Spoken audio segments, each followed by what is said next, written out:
goal of the webinar series is really a key concern around market affordable housing in our communities, but also for industry and stakeholders and citizens across BC who are challenged with finding affordable housing that meets their needs. These webinars really to help to share information with folks around the province, to also create a forum to encourage the sharing of solutions that work at the local level, and create a community of practice where folks can bring ideas forward and also meet the needs of what information you're looking for at the local level. As we know, we best learn from each other. And this webinar format is a way of doing things that hopefully makes things easy and cost-effective for folks to participate. It also helps to build on the momentum of the Affordable Housing Symposium that the Canadian Home Builders Association of BC has been holding for the last couple of years, and it hopes to continue that discussion over the interweb, I'll call it. And it also opens it up for folks who can't travel to such events. This webinar, will hopefully be the beginning of a pilot of 3 webinars. This one, particularly today, helps to set the context for the series by helping us explore some of those economic and other drivers that affect housing affordability. Our second webinar in November will help us get an inside scoop from a developer's point of view on the elements that help to contribute to the cost of building affordable housing, and take us through a pro forma, which is the developer's guide to helping to calculate costs for a housing development, and also to see those different elements and how they help to make or break a project. And then in January, we will get down to the nitty-gritty and take a look at how secondary suite bylaws and enforcement work in different communities, and take a look at 2 different local governments, what has been the setback solutions and successes with implementing their secondary suite policies.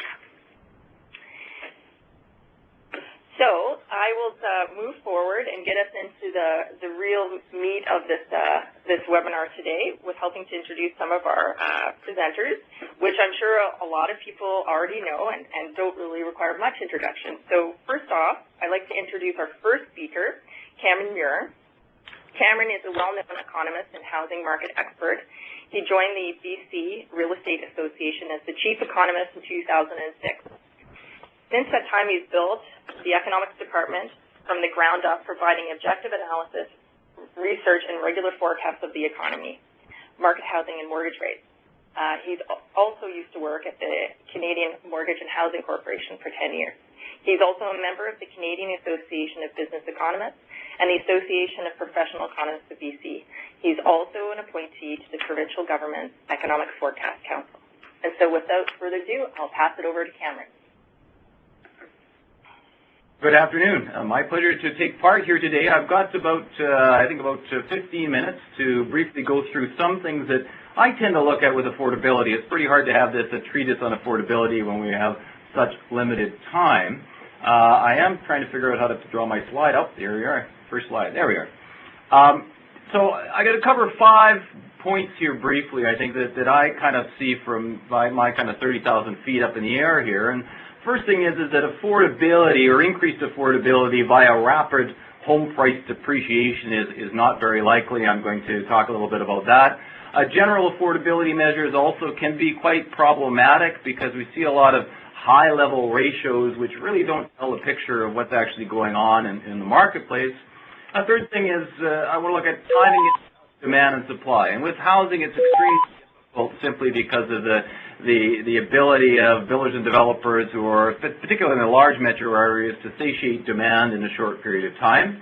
A fourth thing is I'll talk a little bit about first-time buyers and how they're one of the most important market segments for which anyone should look at in terms of a housing market, in terms of both affordability and the health of the marketplace.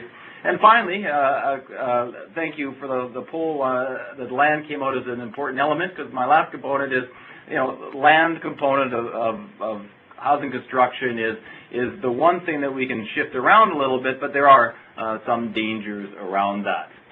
So first of all, things I'm still waiting for to happen in the marketplace. Well, I'm waiting for flying cars, hoverboards, portals, and cyborgs, we haven't seen that. And the other thing I'm still waiting for is the great real estate crash of 2013, which was predicted in January of this year. Unfortunately, we haven't, well, I guess fortunately, we haven't really seen that yet. And the reason why I kind of pull this out is that, you know, there's some expectation amongst many participants, industry participants, that perhaps we're going to see a significant price correction in the marketplace, and that's going to add to affordability. The problem with that is the analysis around this kind of overvaluation in the marketplace and its imminent demise tends to be somewhat back of the envelope, if you will. And that, you know, the reasons, if there was a sufficient macroeconomic shock in order to drive home prices down 30 or 40%, those that would think housing is affordable would actually find it likely unaffordable because our unemployment rate would be extremely high. And many of those who would likely have been able to take advantage of lower home prices wouldn't have jobs in order to secure a mortgage. So it's a little bit problematic in that regard. One of the ratios that's typically used, I think it was used in Maclean's magazine as well, is this idea of home price to income ratios. A firm called Demographia every year gets a significant amount of media attention around their most unaffordable cities list. As you'll notice here, Vancouver is number 2 to Hong Kong. And instead of a home price to income ratio, they are using what's called a median multiple, which is exactly the same thing, median incomes to median prices. In Vancouver, I think we look here closer to home, it was a close 9.5%, something about that, around that according to this chart. Hong Kong's number 1. But if you look at all the top cities in terms of the top on affordability, they all tend to be more global gateway cities, those that have a significant amount of economic diversity, those that have a significant amount of job growth and amenities. So there's got to be some reason why this is occurring. And I guess part of the irony with the Demographia's analysis here is that sometimes this is used as a reason for greater housing regulation because of the fact that housing is unaffordable in these cities, and Demographia's reason for existence is to actually get rid of land use regulation. So I think that's kind of ironic. If we look at housing as a multiple of income in terms of price, you see Vancouver's 9.5%, and you would think that, well, if we look around Vancouver, where would we expect to see that much less figure? Where is it, who can afford housing in Vancouver? And so, it's been suggested to me that perhaps some of the more tonier areas of Vancouver, if you live in Shaughnessy, you should certainly be able to afford housing there. Well, whereas if Vancouver is the total, according to this survey, is 9.5%, I did a little looking here, and in fact, in Shaughnessy, prices of homes in Shaughnessy are 24 times the household income in Shaughnessy. So I don't know whether we need to provide some relief to those wealthy individuals in Shaughnessy or not, because apparently they're least affordable amongst all major cities in the world, and that's kind of a tongue-in-cheek joke there. My point is that it's very hard to take a look at incomes and affordability without looking at such things as interest rates and particularly overall wealth. So it's kind of a stock and flow argument where, incomes don't necessarily tell the whole tale. You can have, an income in Shaughnessy, I think it's about $140,000 a year. On average, the net worth of individuals there is much more. So their wealth is great. Perhaps their reported income not so great. Doesn't mean that housing as a whole is that unaffordable. In fact, if we look at the lowest, according to Demographia, the most affordable city in the U.S., and I'll show you this, and I hope everybody doesn't decide to move there, is that the most affordable city, according to the survey worldwide, is Detroit. So I think it's a multiple of 1.5 income is Detroit, whereas Vancouver is about 9.5. But the only problem there is that not a lot of people want to actually live in Detroit, seeing as there's really not many jobs available there, amenities are not that great anymore, and the quality of life can be somewhat suspect. When we look at Vancouver, for example, Vancouver is a global gateway city, and we find that in global gateway cities that housing costs tend to be much higher than other areas. There's reason being is because there's plentiful high-paying jobs and abundant amenities. They also tend to have problems with congestion, particularly cities like Vancouver that has a constrained land supply. Vancouver is almost very much an island in the sense it has the mountains, the ocean, the agricultural land reserve, and the border. Land values in Vancouver have been bid up quite substantially over the last run-up. I'm going to talk about that in a minute. Also, congestion transportation also steepens that kind of land price gradient as the longer, the more costly it is, both in time and money, to live far enough away to buy less expensive land. It doesn't make a lot of sense to be too far away simply because of the congestion and transportation costs. If we look at, another way of looking at affordability is the carrying cost. So this would look at, this is the carrying cost in British Columbia, this is the average priced home in BC combined with the prevailing mortgage rate at the time, and it's deflated, taking inflation out of the picture so that we can look at it over a long time series to see where we are today. Certainly, if you look where we are today, at least since 2006, we're quite a bit above what that long-term average would be. And there's been some pundits suggest that, of course, we always have to return to the mean, and that means that home prices have to fall as a result. I'm not quite so sure about that, and I'll tell you why. Between 2006 and today, we're probably looking at, we're looking at about 7 years almost. We've had 7 years where we've been trolling up and down from $2,100 to about $2,800 a month on a inflation-adjusted dollar basis, and it almost appears to be that $2,100 is the floor level now. That's where we bounced back in early 2009, and it's where we hit in the winter of 2012, 2013 as well. And so from that perspective, you go, well, maybe there is a new floor in terms of where that average payment is or where affordability is in British Columbia. But there's another reason I think we need to look at this is that during that period that I have there, if you see the box, average price data in British Columbia became quite unreliable during that period as a result of some serious skewing in Vancouver. So if we look at, next slide is average price during that period, you can see between 2006 and 2013, there's quite a difference between the average price data that's being reported versus the benchmark price, which is a much better price indicator in Vancouver. So the benchmark price and the home price index are kind of inversions of each other. The home price index is an index and the benchmark price is an actual number. It's a combination of a hedonic price model and a paired sales model, and essentially it predicts what the price is for the typical marketplace.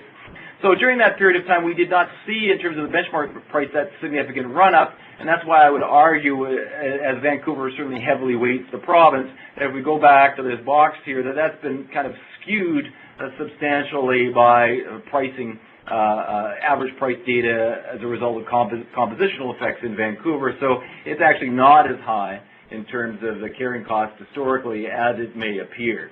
In fact, if we look in Vancouver, for example, I'm using Vancouver as an example because it weights the province so heavily, is that the condominium market, apartment townhouses, really haven't moved much in price at all since the recovery in 2009. In fact, they're about the same today as they were at the end of 2009, and if you discount inflation, we've actually seen prices fall now about 5–6% since then, and that's on an inflation-adjusted basis, so that would be a quintessential soft landing from an economist perspective.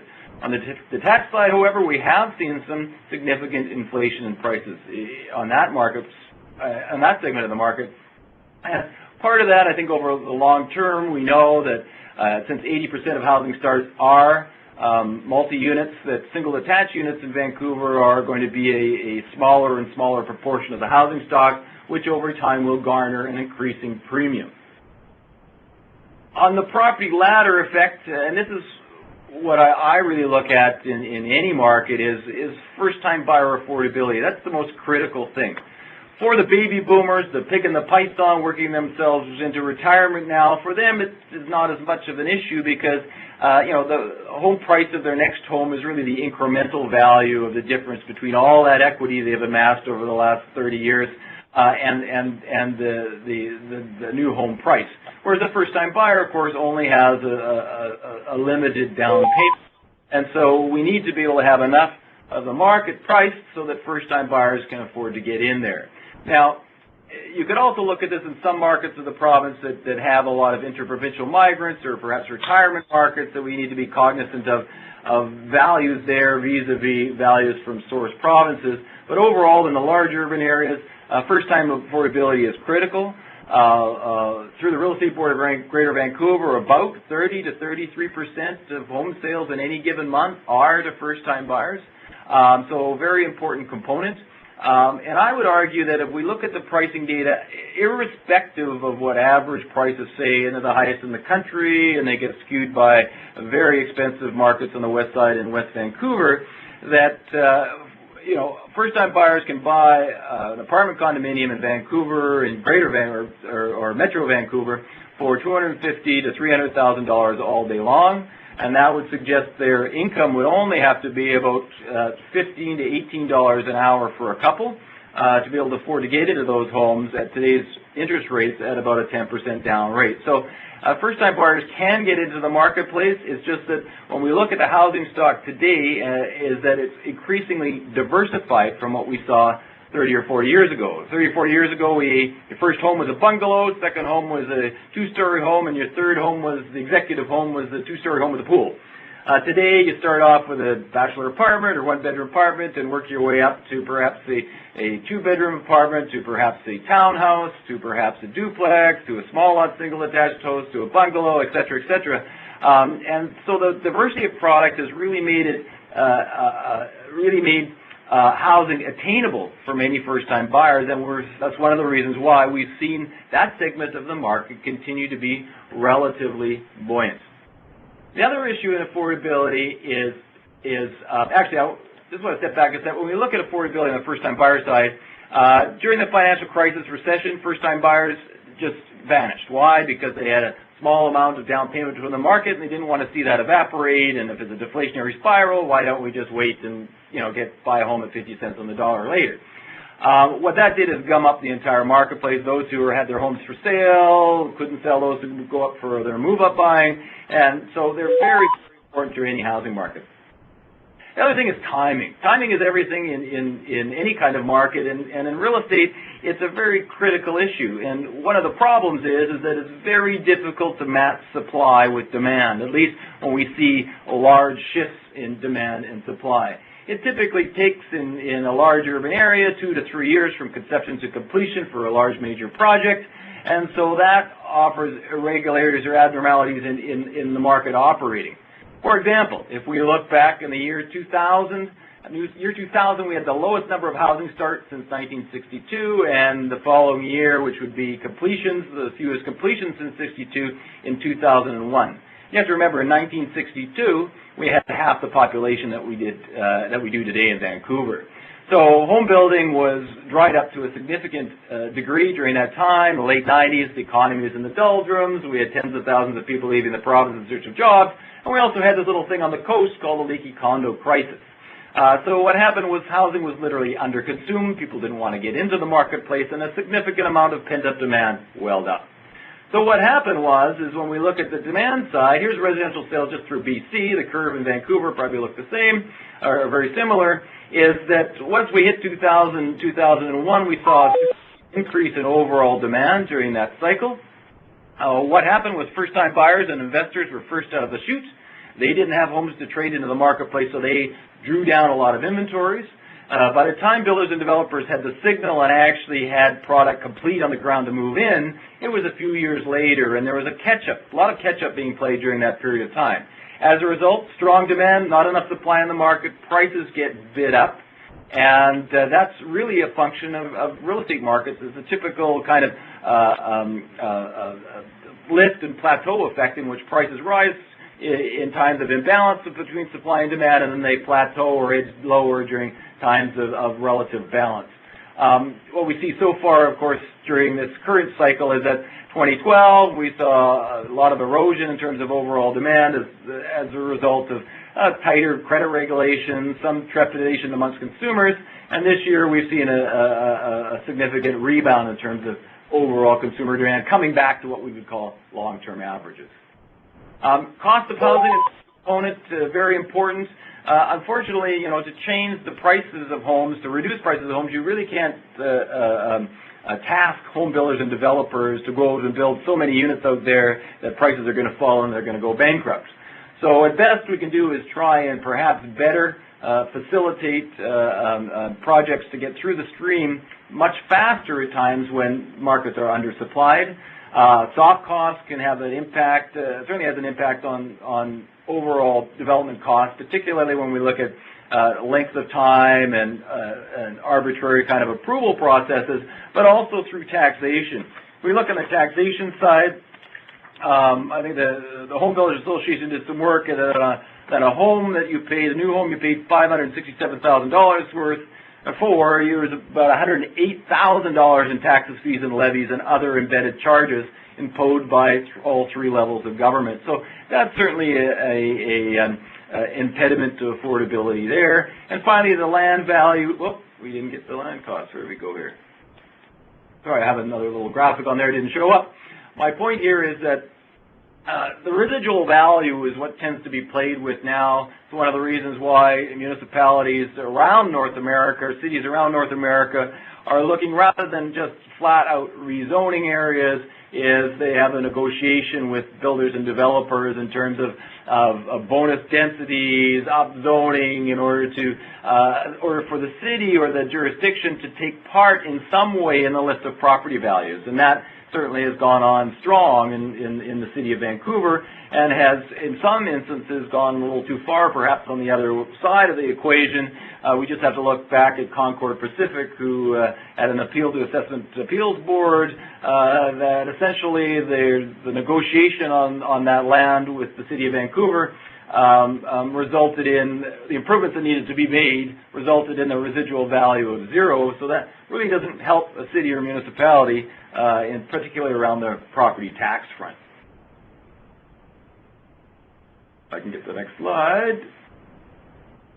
So really there's two affordability questions I look at. One is, how can we better understand affordability so we can create effective strategies? And like I said earlier, is that a lot of the data around affordability, it needs to be massaged or looked at a little more carefully. One of the troubles with data coming out of StatsCan, when we look at the SHS survey of household spending, as well as the income data that comes out of the census, is they tend to be matched in 2 different years. And so we end up having these ridiculous statistics like 9% of renter households under the age of 25 in Vancouver pay more than 100% of their income on housing. Well, how can that really happen? What it is the data problem, is the fact that they're either in university, working for mom and dad the year before, had no reported income, and that the very next year, when they had were renting an apartment and paying that rent, they're matching rent to an income stream that was non-existent the year previous. So that's just one example of some of the problems with matching that data. Overall, the final thoughts is that really affordability via asset deflation is probably not very likely. I mean, several years ago, we went through the Great Recession, as it were, financial crisis in North America in a global perspective. If that wasn't a shock to burst any kind of housing bubble, I don't know what was. Since then, we've seen particularly condominium prices come back up and been quite flat ever since. There's really no evidence today that there's any kind of bubble or speculative bubble welled up in the marketplace, and that prices are going to fall dramatically and make homes more affordable. Affordability measures are problematic. Home price income ratios ignore interest rates, for example, and when compared in different jurisdictions, and when you don't take into account the actual wealth of households and individuals, it can be somewhat suspect in terms of the data or the rankings. Hence, Shaughnessy being much least affordable for people that live there than Maple Ridge or Surrey. Timing of demand and supply, very difficult, because we tend to have relative boom or bust cycles, and as a result, we'll have periods in which you have home building activity slows down, demand picks up a year or two later, much stronger than builders and developers had anticipated, and as a result, we get land prices bid up. First-time buyers, very important, critical market segment. You need to make sure that you have a sizable amount of housing in the community that can accommodate affordability of first-time buyers. And finally, the land component is really that variable in which municipalities tend to be trying to play with, is being able to participate in the lift of either through upzoning or bonus densities. At the local level, there's lots of tactics that can be deployed. Some of them are just easy as community plan policies that show commitment to providing a range of choices, increased densities, secondary suites permitted in all single detached dwellings, for example, infill housing, housing agreements, smaller lots, all those kinds of things are very important, which are, I believe our next speaker is going to touch upon in her jurisdiction. And I think my 15 minutes of fame is up. Thank you very much. Excellent. Thank you, Cameron. I'm going to open up the line or the Q&As for a couple of quick questions. We will be able to go back after Mayor Ackerman's presentation to have a more robust question and answer period. But if folks have 1 or 2 questions, we can use the next 5-7 minutes for asking Cameron a few questions. So you can either do that through the Q&As or you can unmute. Is that through *6? To do that, we'd actually have to go off of lecture mode. So what I'll do is kindly, if the audience could support us on this, and if you could mute your line, which is, excuse me, *6 on your phone, and please don't put your phone on hold as well, or we'll be getting music back as well. And then that'll allow us to open up the lines. And what you can do is, use that feedback menu on the top right-hand corner to just change your indicator from green, proceed, to purple, which is question, like we did just off the top, if you were with us at that point.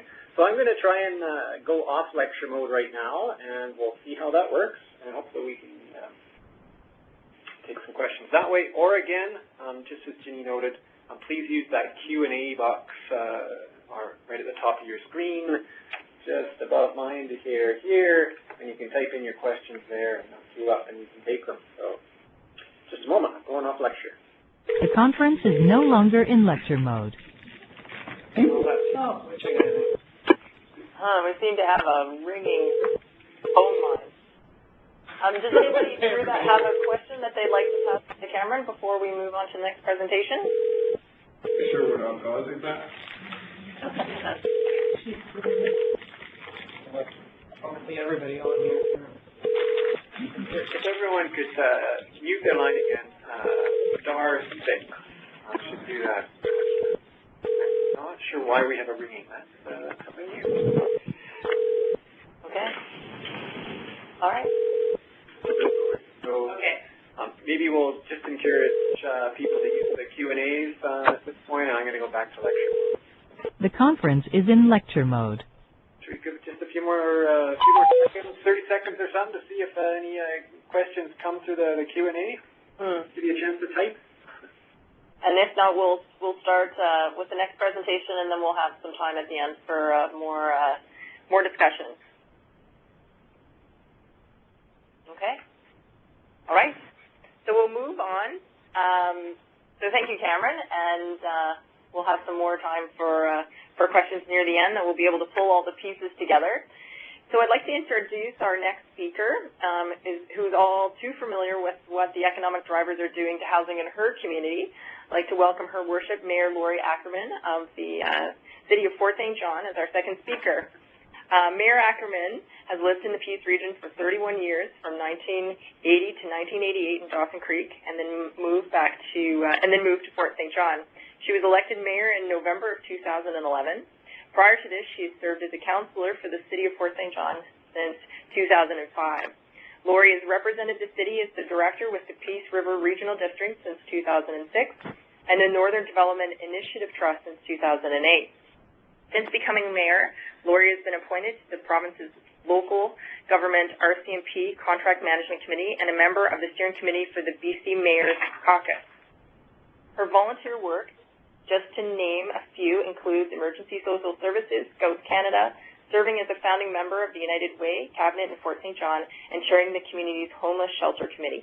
In 2002, she received the Queen's Jubilee Medal for her work in the community, and in 2005, the Silver Acorn for distinguished service in Scouting. Laurie is a firm believer that BC can harvest its natural resources with the use of innovative BC-born technology, do it effectively, efficiently, and leave a lighter footprint.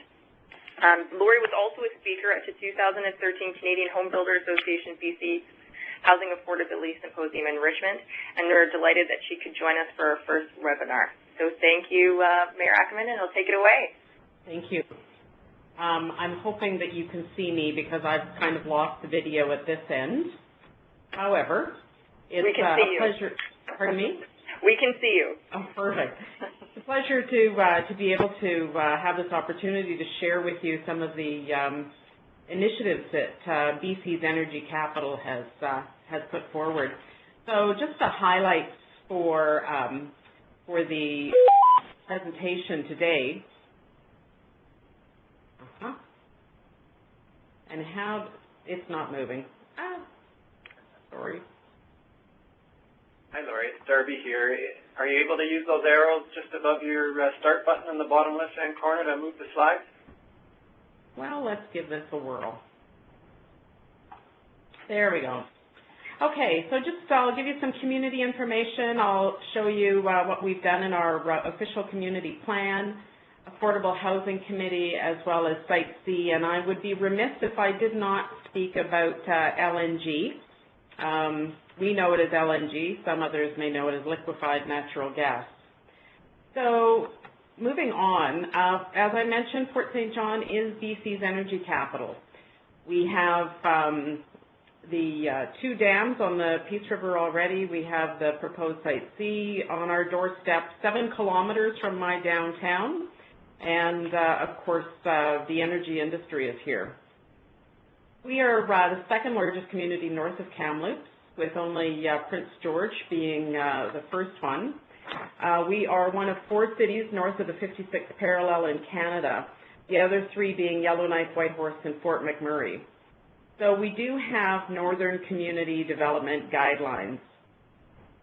When I drive through Surrey and White Rock, where I lived prior to moving up here, and I see some fabulous things that they're doing down there, I have to imagine that with 6 feet of snow on it.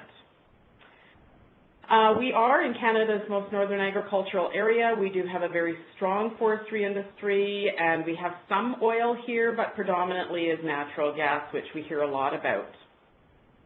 We are one of BC's youngest communities, and just to give you an example, we cut the ribbon on the hospital that was actually opened 3 weeks earlier, and in that 3 weeks there were 33 babies born here.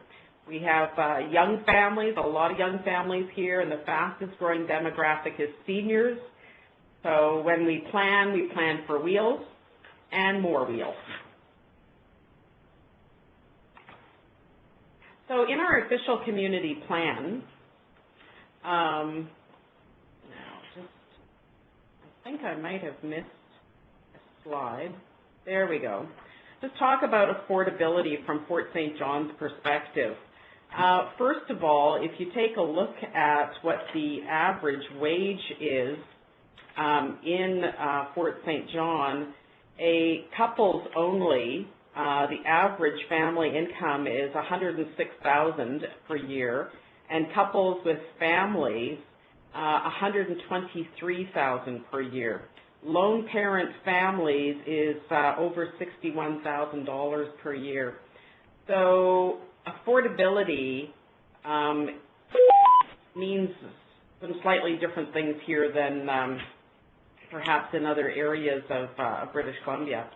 The average construction costs are anywhere from 30 to 40% higher here than in the lower mainland area, specifically because of the cost of trades as well as the cost of supplies.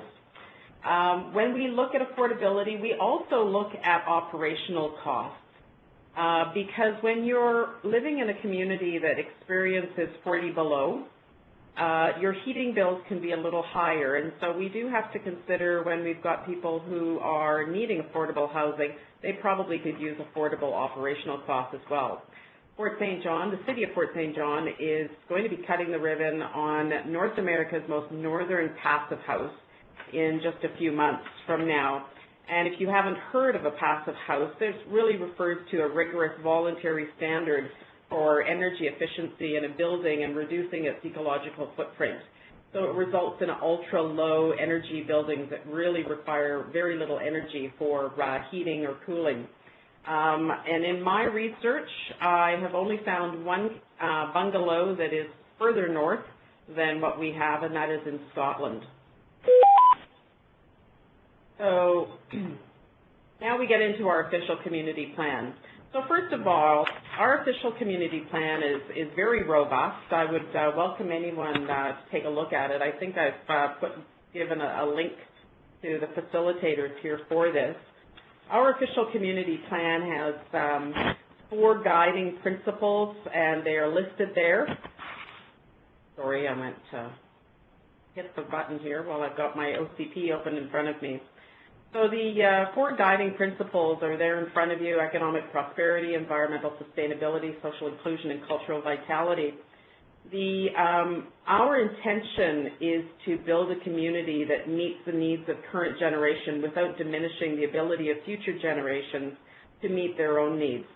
And so a lot of our housing conversations, even with our Affordable Housing Committee, has come from our OCP and how we move forward on those. So in particular, some of the official community plan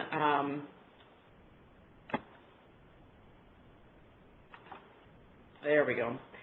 What we're saying is that housing does not cost greater than 30% of 80% of the median household income in Fort St. John. And because that household income in Fort St. John is considerably higher than in other places, we've taken 80% of that just really to round it off, because we do recognize that we do have a portion of our population that certainly do not make over $100,000 a year. We refer to a range of housing from non-market housing to standard market ownership, and at any given time, 20% of our population is in need of some form of affordable housing. So we have several objectives and intentions within our OCP. And first of all, of course, one of the objectives is to promote increased affordable housing through partnerships and other levels of government and organizations. And I think that's what was said at the beginning of this webinar, that affordable housing does not happen with just one partner, one stakeholder. It is a partnership. And so the City of Fort St. John certainly is going to take advantage of whatever partnership we can get our hands on. So some of the policy statements within our OCP refer to an intention to provide incentives for the development of affordable housing. So we're looking at 3 points there. We will consider higher density, we will consider reduced parking requirements, and we will consider small lots in planned subdivisions. And now when I say this and you're scratching your head trying to figure out why those would not just be an automatic, as a winter city, we need places to put the snow, otherwise hauling it is going to be an issue. Parking requirements, I can tell you that my vehicle would be considered a large vehicle in Vancouver, but I could fit 2 of my vehicles in my husband's, and I could fit 3 of my vehicles in my son's truck. So we do have different requirements for parking as well as for where we're going to put the snow. Another intention is to promote the development of affordable home ownership options. So restricting the number of consecutive small lots to no more than 3 in a row. And mainly that is because of where do you put the snow. And when considering any proposed small lots, we will require a covenant on title to ensure affordability for at least 10 years. And a lot of that is simply because there is a lot of movement in the community still, even with the amount of growth that we have experienced with people staying here. Another intention is to ensure a balance between community density, design, and affordability. And Council will only consider small lots in pre-zoned for mobile homes or newly created small lots in newly proposed subdivision, and Council will permit no more than approximately 1/3 of the lots within a 10-hectare area as small lot development. We do have one neighborhood that is entirely small lot, and it is it's a nightmare. There's a lot of parking on the streets, unfortunately. Council will consider secondary suites and lane and carriage housing on residential lots of 550 meters square or greater if there's adequate space for parking and adequate space for snow storage. So that just really goes to the concern that we have for those.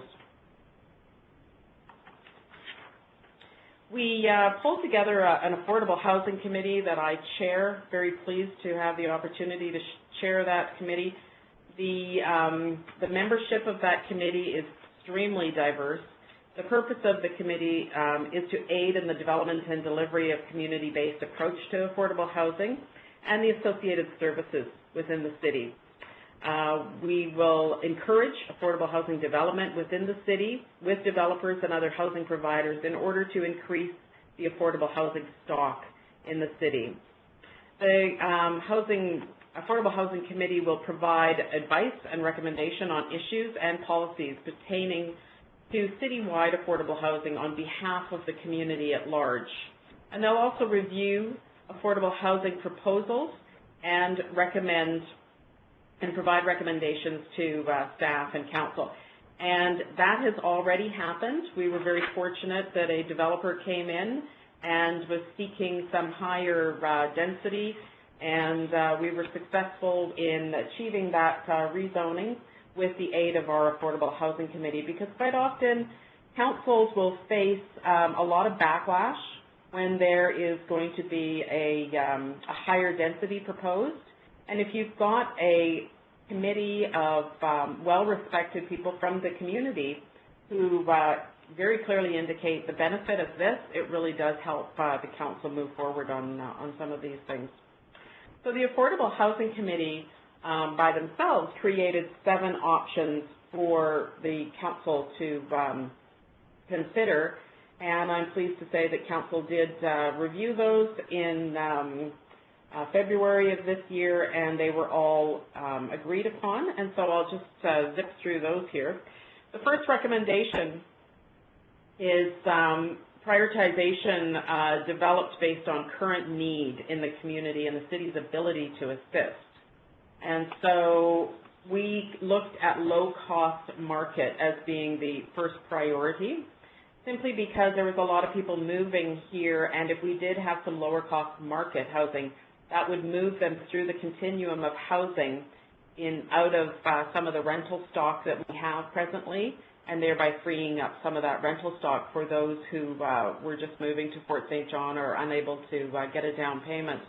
Transitional and supportive housing was our second priority, and I'm pleased to say that the Salvation Army also recognized that, and the Salvation Army is building a large new, renovated transition house and shelter for the community.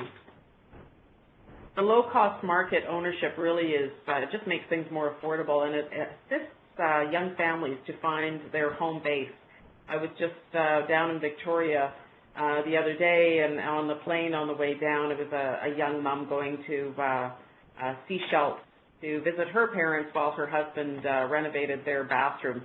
And she had her little 1-year-old child on her lap, and they were able to afford a house in Fort St. John where they would not have been able to afford that house elsewhere. The second recommendation is that we will consider changes to the land use based on a changing economic and social environment, and that really speaks to the recommendation that came to council for rezoning. The Affordable Housing Committee stepped up and spoke in favor of that recommendation.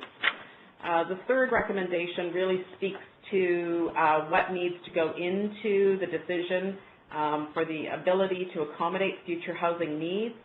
And so the decision-making points need to be The 3 boxes there: projected population growth over the next 5, 10, 15 years, housing type that will be needed, the size, capacity, and affordability, and the current zoning capacity of future development sites. So we do need to ensure that we consider those as we move forward. 4th recommendation is to research and use appropriate policy and incentive-based tools to promote home ownership. So we will leave no stone unturned. We must be willing not only to look outside the box, but also just to rebuild the box that we find ourselves in sometimes as local government. So we're looking at Saskatoon's housing business plan. We've had conversations with the City of Langford on how they've moved forward.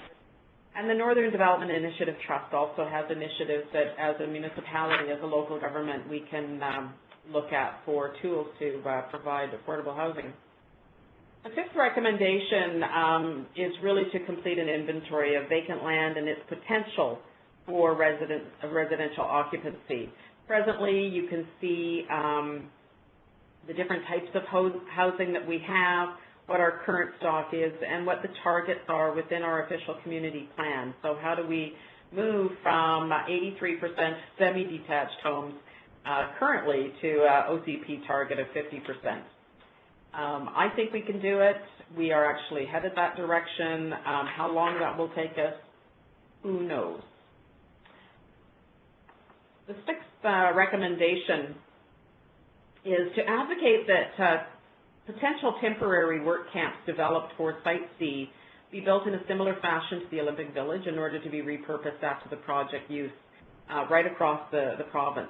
I realized that there were some issues with what was done with the Olympic Village, but I believe that process has been tried, and we can certainly work out the kinks. And in speaking to BC Housing, I'm not hearing that it is not possible. I know that there are several small communities that were beneficiaries of those units as they came across the province.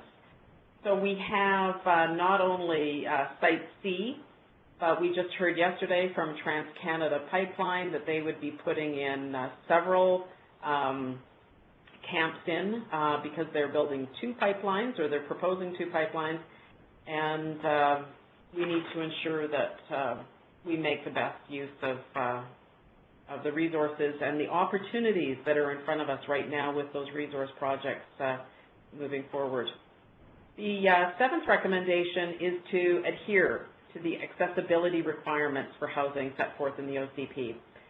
So we are encouraging people to build their homes so that they are at least visitable, if not completely accessible. And we're finding that even with the cost being higher here in the north for construction, we have to recognize that in order to build even accessible homes, it's really not that much more. So those are the 7 recommendations from the Affordable Housing Committee that were approved by Council. So I'll just talk a little bit about the Site C. In their environmental impact statement, they are projecting that 85% of trades will stay in the camp and 15% would stay in the city. 85% of the supervisors would stay in the city and 15% in camp. Those are only the people who are working for the project itself. That does not include those who would come up to accommodate working for some of the subcontractors. They expect that this project will impact the city by driving our population rate ahead by 3 years. So we're seeing a 3% growth rate per year. That'll be a 9% growth rate. So it's going to be quite interesting. It's going to create some market imbalance for rentals and ownership. They indicate that they feel that maybe 3% would be seeking temporary accommodations. So this is just where I want to stick in the LNG as well. We hear a lot about the LNG in BC's Northwest, and I can tell you from our calculations, and I'm being very conservative here, for every billion that is invested in BC's Northwest, there will be $3.86 billion invested here. Petronas, the announcement that Petronas made not long ago could drive that even further. Our planning curve sees us at 40,000 before we even consider plateauing. Keep in mind that the city itself is only at about 21,600 in population right now. So what the community really needs is for the province to provide the right policy and support so that we are able to manage these projects moving forward. And I know that we heard about how secondary suites in all detached homes. That might be something that would be amenable in another location. Unfortunately, that conversation has come up several times in our council and has never passed. Fort McMurray, however, has got a program where I think we might be able to take a look at it, and that would really be if there's going to be secondary suites in every single detached home, they must be able to provide parking and the owner would live there. So that's the kind of thing that we would be looking at if we were to move forward with that particular thing. And so with that, thank you very much, and we'll take questions, I guess. Excellent. Thanks, Lori. You have this opportunity to provide some comments and questions and some good discussion, I hope, to ask both the presenters and get the juices flowing on this really important issue. I see there's already a few in the Q&A, so we'll start from the top one that's come in, and this one is actually for Cameron. The question is housing affordability tied to low interest rates? What happens when interest rates move back up to historical rates? Is there government not forced to keep interest rates low indefinitely? That's a real good question. I think when we look at affordability, there's three components, and there's incomes are important, prices are important, and interest rates are important. And that's why I kind of rail against these home prices and income ratios. They ignore the fact that interest rates are at the bottom of a 25-year decline. So if we weren't above our long-term average in terms of home price to income ratios, then we would be in a housing recession. Interest rates are on their way up. It's a matter of when, if there's going to begin at least on the short-term rates next summer or the year after. But interest rates will normalize, coinciding with the economy firing on all cylinders. Now, when we look at the normalization, if you will, where we're going to end up, it's going to be quite a slow and gradual rise in rates. So I don't really expect it to have a significant impact on the market other than this, is that all those good things around stronger economic growth, economy firing all cylinders, more jobs, rising wages, all those good things are supportive and accommodative to housing demand, but they're going to be largely offset in the next few years by normalizing rates, which is going to start to chip away or erode affordability. So the combination of those two, somewhat of a thaw. I don't think there's a significant risk of 1981 or 82 style interest rates. Canadians are very sensitive to interest rates right now, and I really don't see them going up dramatically, but it is certainly within the realm of possibilities that, if we look at, let's say, prime rate, for example, the prime rate could hit around 5% or so by the time interest rates fully normalize.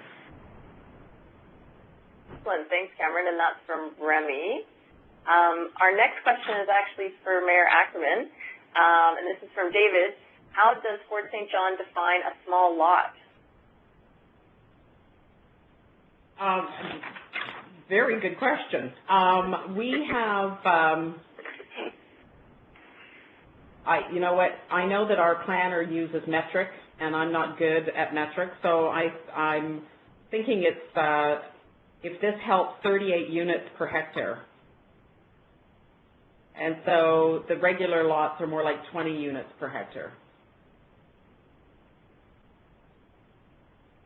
David, does that answer your question? You can put up a hand or type in another question if you want some more specificity on that. Yeah, I think unfortunately we won't be able to use the audio portion of things today, so please type in your notes. We do. Or if he's interested, if David's interested, he can send an email or whatever works, and I can get that information specific for him. Okay, thank you. And we'll pass out some emails at the end of the session. Yeah. The next question is from the Office of Housing and Construction Standards, HQ. The question is actually back to Lori. Do you know whether a passive house costs more to build than a conventional home, and if so, by how much? And that's exactly what we're going to learn when we're finished building it. That's the reason why the city has taken it on, as we're trying to show our developers that it can be done, and at a very similar cost, or a cost that is close enough that the affordability comes in the operational part of it. So we'll know that in a few months. Okay, thanks, Lori. The next question comes from John, and this is back to Lori. What is the City of Fort St. John doing to build social housing or provide renter assistance? We are supporting the Salvation Army, and we provide some grants and aids through permissive tax exemptions, but we don't actually build the social housing or provide renter assistance ourselves. Okay, thanks. The next one is from Owen back. You're the popular answer of questions, Lori. Mayor Ackerman, is there a link to your Affordable Housing Committee report? I can't seem to find it on the Fort St. John website. Yeah, if you go into, it would be on our website under Mayor and Council, and you'll see agendas, council agendas, and you're looking for the February 12th, 2013 meeting, and it is administrative report number 0289/12. Okay, thanks. Our next question is from Jamie. Back to Lori. How will Fort St. John finance the community amenities to maintain high livability in the face of such rapid population increase? Well, that's a good one. How will Fort St. John finance the community amenities? Amenities as in the nice recreational amenities? Yeah, I'm guessing it's sort of like talking about daycares, community centers, some of those community amenity pieces. Well, the city, that's where, I had mentioned at the end that we really do require the right policies and support in place to ensure that we can provide quality of place and quality of life to our residents. We do have a fabulous recreational center that has North America's third speed skating oval in it already. We are just finishing off building a brand new fire hall here. So how do we finance that?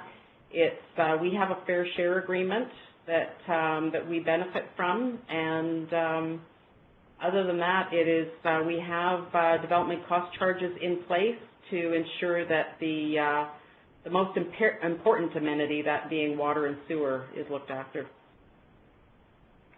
Okay, thanks, Lori. Any other questions? That was kind of the list from the Q&As. Unfortunately, we can't unmute the lines. We have to keep it in lecture mode because we've got that phone that keeps calling into the line for some reason. Oh, here's another one from Dylan.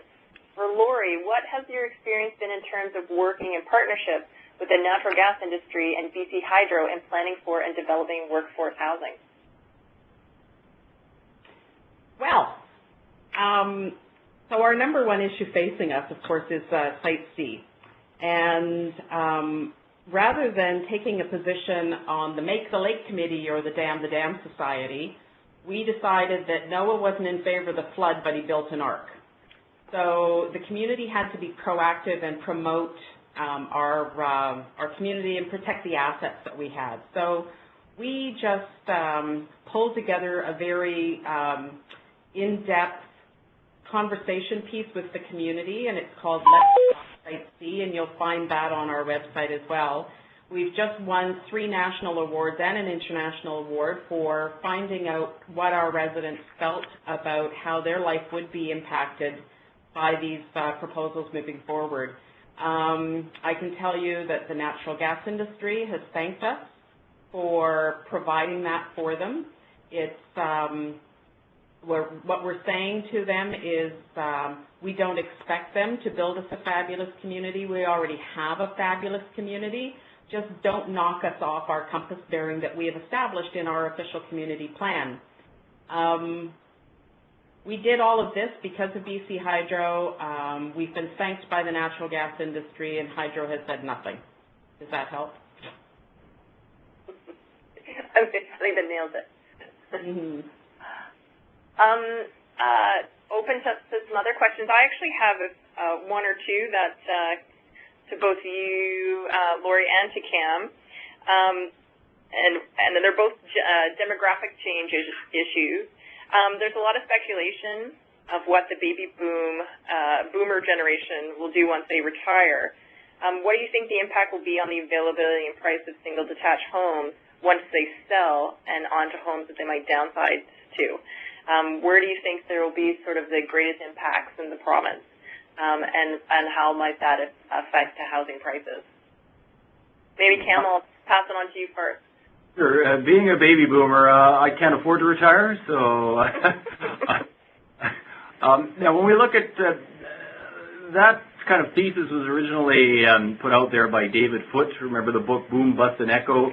That was actually supposed to happen 2001 through 2006. It never really quite did, and the idea was that, you know, because of demographic reasons, the boomers, the large single detached home in the suburb was going to be a white elephant. No one's going to want it anymore, and home prices may fall as a result of that. He's admitted that that part was not entirely sufficient to manifest itself in reality. Really, when we look at all demographic forecasts, and the most local one here, of course, the BC Stats says their people model. When we look at household growth, or we look at age cohorts and household growth, we see that there will be sufficient demand for single detached homes in the suburbs going forward, but the big growth, the additional demand on the housing market, is going to come primarily from seniors, adult lifestyles over 55 years old going forward. So, in the next 15 years, we're probably looking at 3/4 of all additional housing demand is going to come from that sector, or those age segments, the boomers picking the python, if you will. And so that's going to have an impact on the way seniors housing is arranged. My sense is that, single detached home in major urban centers such as Vancouver and Victoria is becoming a smaller and smaller proportion of the housing stock. So I think that's quite a countervailing force in the sense that prices in those markets will likely go up rather than go down if we look at single detached homes in the future. Excellent. Lori, how do you've already talked a little bit about planning for wheels. What kind of impact of the downsizing of the consumer generation in Fort St. John? Well, I think as it sits right now, if we were to look out over the next 10 years, even 20 years, that baby boomers moving into smaller residence or homes would really ease up on the demand side here. Yeah. Okay. Thanks. We've got a question coming in. I'm guessing it's from the City of Vancouver. Could be the City of Victoria. Could Cameron comment on the impact of housing supply on affordability? Sure. When we look at, and I had a slide about that earlier, is that it's real difficult to match supply with demand in these kind of medium-term cycles. And so, like I explained earlier, this last cycle was kind of the perfect storm. Late 90s, we had, on the coast anyway, leaky condo crisis. Every second or third building had a giant green tarp on it. It was like a big billboard for first-time buyers: don't buy a home, it's a hell of a risky investment. and they didn't. And that caused a lot of pent-up demand to well in the marketplace. After 9/11, interest rates went down. Consumers saw affordability, had a big injection of liquidity in the market, and as a result, we saw a big run-up in sales activity without the supply just to satiate that demand, and that caused prices to go up. And so supply is very important. Oftentimes we see demand, and demand is looked and it's solely in itself, but I'll just give you one example. Is in Vancouver last year, there's lots of talk of the Vancouver bubble that has finally burst because sales were declining. They were down 20% and 30% year over year. But what happened was there was also a supply response where a well-diversified market, households with pretty strong balance sheets were really in a position where they could say, well, wait a minute, if the market's not doing well, I'm not going to put my home on the market. So we didn't see supply get too far out of whack last year. And in spite of the fact we saw sales fall to a cyclical low on a per capita basis, lowest we've seen since the late 90s, home prices actually only came off about 4.5% for the year, and so far this year they've been made up about half of that. Thanks, Cameron. Another question here from Corey, and maybe it's to both Cameron and Lori. Any advice for small communities? Valemount has about 1,000 residents, very little rentals available, almost none, and high-priced housing. How much of it not lived in full-time vacation housing for letters, etc.? So is Valemount considered a resort community? I guess I know that some communities are, and they've got different opportunities for growth.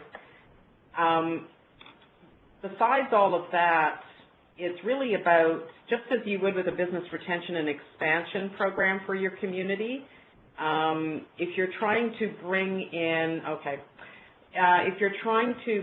investors, sometimes it's the people who you've already got there that might be willing to expand on their housing stock and invest in more rental for you.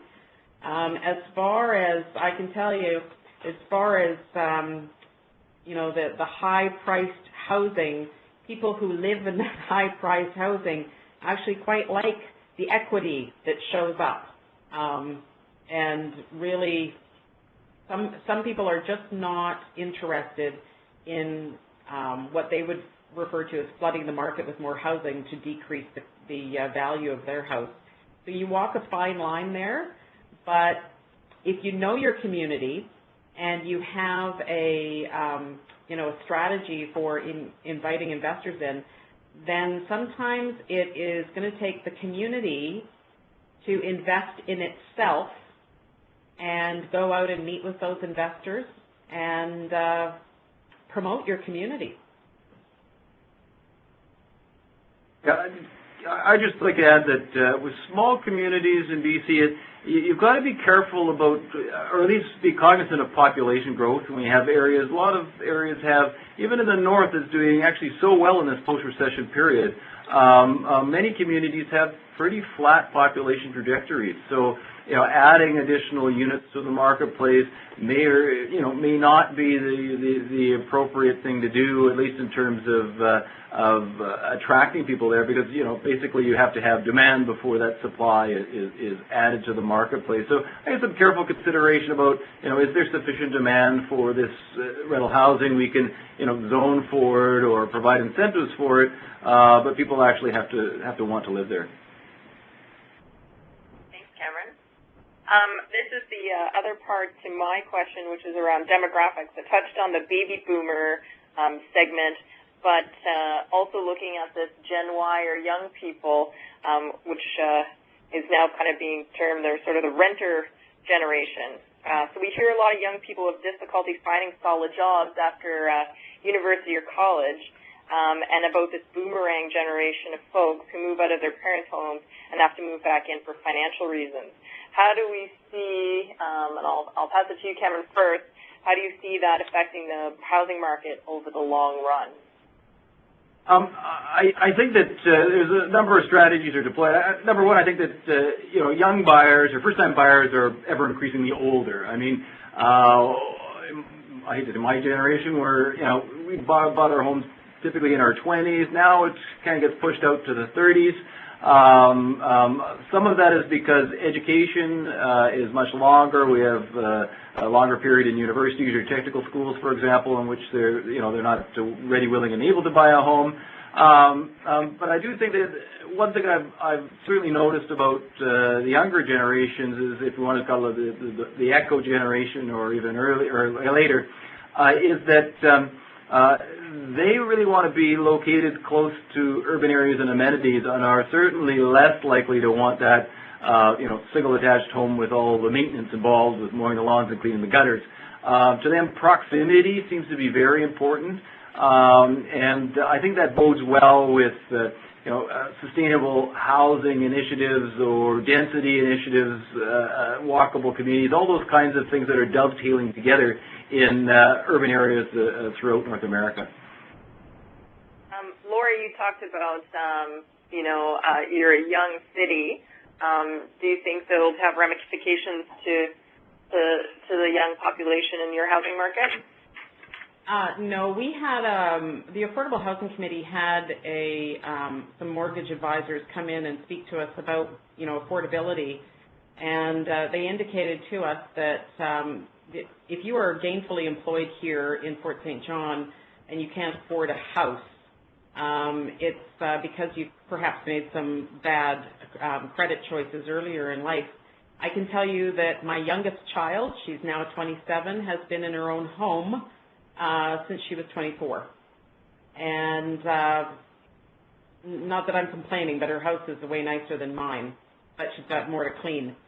And so I meet people here on a regular basis, young people who have moved up here and have come up to buy their own home. And I just got a couple of emails yesterday, friends of people who want to move up here and get jobs up here, and because they want to get into the real estate market, they want to own a home, and they're just unable to own a home elsewhere. I just want to add to that on the demographic side is that we're about to see quite a transference of wealth from the boomer generation to the echo generation, and a part of that's coming not as a result of the death rate, if you will. It's a result of transferring portions of equity that have been built up by the boomers to their children through home equity lines of credit or similar vehicles in order to help them out with their down payments. And there's a significant amount of younger home buyers today that are being helped out by their relatively house-rich parents today. Yes, I would definitely say that is a factor, especially in my cohort, who is the 30 to 40 group, and especially in Metro Vancouver. I'll have time for just one more question if folks in the ether want to post one to the board. If not, I'm going to wrap things up. We've got about 5 minutes left before we have to wrap up the webinar. So I'll leave a couple of seconds for anybody who has one last burning question to post on the Q&A for either Cameron or Laurie. Okay. Well, I want to thank everybody today for joining us. We've kind of reached the end of the time for the webinar. I want to thank our speakers for taking today and to share the information with us. I think it's been a great kickoff to our pilot webinar series, and we hope to see folks who have joined us at our webinars. Actually, if you can go to the next slide. So our next webinar is in November around where do housing costs come from. Just inside, take a look at a pro forma, see what makes or breaks the housing project. And then in January, we'll talk about secondary suites. We'll have 2 local governments come in and talk about what worked for them, what doesn't, what are some of the issues they've had around this kind of gentle densification. Before we sign off, I want to, again, thank our industry partners. Darby's going to put the Cameron and Mayor Ackerman's email information. I also want to thank so much Darby and the Economic Development Branch for providing us coordinating and steering the technical process and doing a lot of the coordinating for this webinar. I also want to say that we do have a survey that we're going to be sending you in the next little bit. That'll just give us some feedback about the webinar today and any suggestions that you have for future topics. Also, here's a resource page of links to some of our partners and some of the pages that you might find useful and helpful. I also want to thank my cohort who helped to organize these webinars, Dale Anderson, who works with me at the Office of Housing and Construction Standards. Another note, too, is that this webinar is being recorded and will be archived on the Rural BC website, along with temporarily some of the resource materials such as PowerPoint. So please feel free to log back in or let others know that this information is available. And I will turn it over to Darby to say goodbye. Thanks very much, everyone. Thank you, Natalia, as well, for helping us out. And again, I'd like to thank Ginny and Dale for so much coordination around the content together. Great webinar. Thanks very much to our presenters. And please, I'm just going to reemphasize that survey. We really appreciate your feedback on the survey. Help us make these webinars as good as they can be, and keep your eye out for that email coming to you in the next couple days. Thanks, everyone. Okay, thank you.